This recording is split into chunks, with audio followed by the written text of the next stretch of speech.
Hello hello everyone, good morning, Radhe Radhe दोस्तों। कैसे हैं आप सब? आई होप अच्छे होंगे और मैं भी अच्छी हूँ। तो दोस्तों आज मैं हूँ घर पे। ये तो बहुत कम टाइम होता है जब मैं घर पे रहती हूँ, क्योंकि मुझे शॉप पे जाना पड़ता है। तो आज घर में था काम, तो इसलिए मुझे आज घर में रहना पड़ा। और गाइस यहाँ पे मैंने कपड़े धुल दिए हैं और आज जिस काम के लिए मैं घर पे हूँ वो काम मैं आपको दिखाती हूँ। तो गाइस मैं हूँ घर पे गेहूँ धोने के लिए। आज है गेहूँ धोने की बारी, क्योंकि आटा ख़त्म हो गया है और मुझे गेहूँ धोने थे। तो गेहूँ धोने के लिए मुझे घर पे रहना पड़ता है। गेहूँ धो के मैं इसको सुखाऊंगी।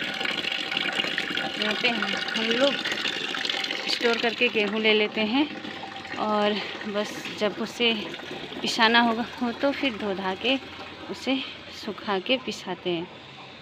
आधे धुल गए हैं, आधे धो रही हूँ। और मुझे रहना है इनके साथ पहरेदारी पे, क्योंकि यहाँ पे ना बंदर बहुत ज़्यादा आते हैं। और जो सामने ये पेड़ है ना, इस पेड़ पे तो बंदर इतने रहते हैं छुपे हुए, पता ही नहीं चलता है, अंदर छुप जाते हैं। तो साथ में डंडा भी रखा हुआ है। ये देखिए, ये मेरा डंडा है। अगर बंदर आ गए तो फिर डंडा दिखा के मैं उनको भगाऊंगी। यार बहुत डर लगता है, इतने बड़े बड़े बंदर आए रहते हैं यहाँ पे और ये काटते भी हैं, इसलिए बहुत डर लगता है इनसे। तो मैं गेहूँ धो के आधे धुले, आधे और रह रखे हैं धोने के लिए। आधे और हैं, इतने धुले हैं, इनको धो के फिर मैं आपसे मिलती हूँ।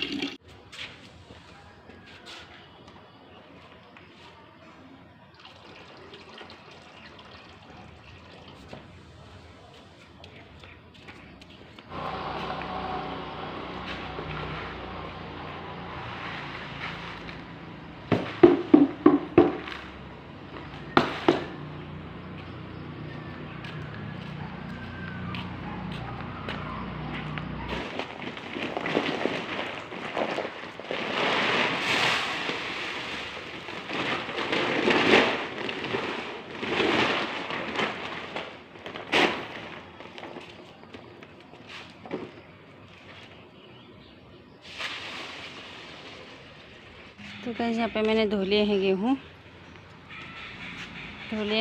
अब मैं इसको फैला दूँगी। अब इसका पानी निखर गया होगा, देखिए। तो मैं इसको फैला दूँगी ताकि ये अच्छे से सूख जाए। इसको सूखने में भी गाइस 3 से 4 दिन लग जाएंगे, क्योंकि धूप तो बिल्कुल है नहीं, धुंधली धूप है, एक धुंध सी लगी हुई है। आपके उधर भी हो रहा है ऐसा मौसम का हाल? धुंध सी, साफ धूप नहीं है, धुंध वाली धूप है। गर्मी तो है धूप में, पर बादल जैसे छाए हुए हैं। आपको दिख रहा होगा, एक देखिए, ये देखिए सूरज भगवान, धुंध जो छाई हुई है। और इसको फैला भी दिया है और मैं अब बीच बीच में इसको हाथ से चलाते रहूँगी थोड़ी थोड़ी देर बाद, ताकि ये जल्दी सूख जाए। इसको सूखने में भी 3 से 4 दिन लग जाएंगे, फिर जाके ये सूखेगा। गर्मियों में तो 2 दिन में ही सूख जाते हैं, पर अब ठंडियों का टाइम आ गया है तो इसे थोड़ा 3-4 दिन लग जाएंगे सूखने में। और देखिएगा इस यहाँ पे भी मैंने इसे फैला दिया था, क्योंकि ये एक चटाई पे ज़्यादा हो गया था, तो इसलिए मैंने दूसरी चटाई पे भी फैला दिया ताकि जल्दी सूख जाए। कम कम करके डाला है ताकि जल्दी सूख जाए। और यहाँ पे मुझे अब रहना पड़ेगा इन गेहूँ की पहरेदारी में, क्योंकि गाइस यहाँ पे मैंने आपसे बताया था ना पहले भी कि यहाँ पे बंदर बहुत आते हैं, तो इनकी निगरानी करनी पड़ेगी, रहना पड़ेगा पहरेदारी में। और यहाँ पे जो है कि बंदर बहुत आते हैं और मैंने साथ में डंडा भी रखा हुआ है। अगर बंदर आए तो मैं इस डंडे से बंदर को भगाऊंगी। इसको मैं यहाँ पे रख लेती हूँ ताकि मैं जब भी नीचे से आऊँ, बंदर आए तो मैं हाथ से उठा लूँ। और गाइस जो ये पेड़ है ना, ये वाला आम के पेड़ हैं, यहाँ पे ये 3 आम के पेड़ हैं। तो इस पे बंदर ऐसे रहते हैं ना, पता ही नहीं चलता, छुप जाते हैं। जैसे ही हम नीचे जाते हैं तो बंदर फिर वापस आ जाते हैं, भगाते हैं, फिर पेड़ में छुप जाते हैं। यही दिनचर्या रहती है। हमें गेहूँ सुखाने के लिए बहुत मेहनत करनी पड़ती है। हमें एक परिवार के एक सदस्य को छत में ही रहना पड़ता है जब हम गेहूँ धोते हैं, तो 3-4 दिन तक। तो यहाँ पे गाइस मैं दिखाती हूँ, हाँ, पड़ोसी छोटे छोटे बच्चे चिल्ला रहे हैं उधर से, आंटी वीडियो बना रही है करके, आपको दिख रहा होगा, दिखाती हूँ। छोटे से बच्चे ये वाले तो सामने दिख रहे होंगे आपको। तो गाइस अब मैं चलती हूँ थोड़ा नीचे, भी बंदर तो दिख नहीं रहे हैं, जाती हूँ नीचे और फिर बनाती हूँ खाना। टाइम भी ज़्यादा हो गया है, खाना बनाएंगे, फिर ऊपर आती रहती हूँ, देखती रहती हूँ। देखो ये जो है ना लड़ियाँ ना, सारी बंदरों ने काट दी है। मैं आपसे बता ही रही थी ना कि बंदरों ने इतना परेशान करा रहता है यहाँ पे। कम से कम 12-13 लड़ियाँ इन्होंने काट दी है। कुछ यहाँ पे पड़ी हैं, कुछ ऊपर पड़ी हैं, और कुछ इन्होंने पेड़ पे लटकाई हुई हैं। अभी आपको दिखाऊंगी कि पेड़ पे कैसे लटकाई हुई इन्होंने। इतने शैतान बंदर हैं ये हमारे यहाँ के, कैसे पूछो मत। इनने कम से कम 13-14 लड़ियाँ इन्होंने ख़राब करी है। तो हस्बैंड जी कह रहे थे कि ये बंदरों ने कम से कम 2.5 से 2.5 तक का नुकसान करा है। और देखिएगा यहाँ पे आपको दिख रही होगी लड़ी के तार बंदरों ने पर रखा हुआ है, छत यहाँ पे लटकाए हुए हैं। और देखो नीचे भी गिराई हुई है, आपको दिख रहा होगा वहाँ पे। ये मुँह पे पकड़ के ले गए थे बंदर, पूरी लड़ियाँ काट दी हैं। बहुत ज़्यादा नुकसान करा है इन बंदरों ने। पहरेदारी, इसलिए हमें पहरेदारी करनी पड़ती है हर चीज़ के लिए छत पे। और देखिए गाइस ये पटाखे भी जो है ना, ये बंदरों के लिए बचाए हुए हैं, उनको डराने के लिए। और जिस दिन ये लड़ियाँ काटी ना गाइस, जिस दिन घर पे कोई नहीं था, इसलिए बंदरों ने सब लड़ियाँ काट दी। और हमको निकालने का टाइम ही नहीं लगा, क्योंकि बहुत ही बिजी शेड्यूल है हम लोगों का।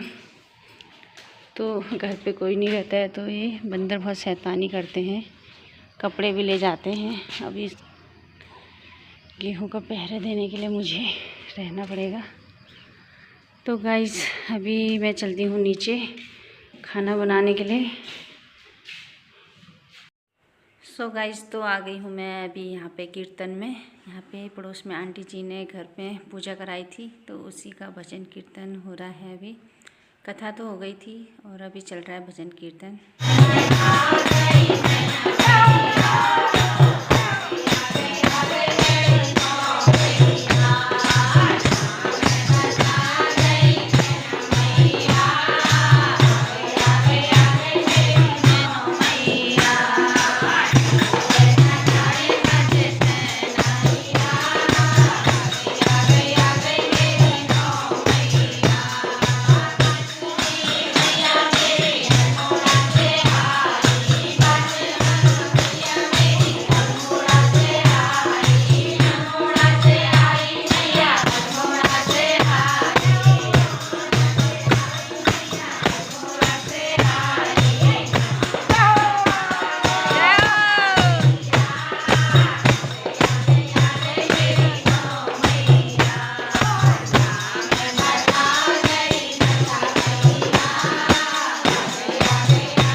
ये था आज का व्लॉग। मिलते हैं नेक्स्ट व्लॉग में, तब तक के लिए बाय बाय।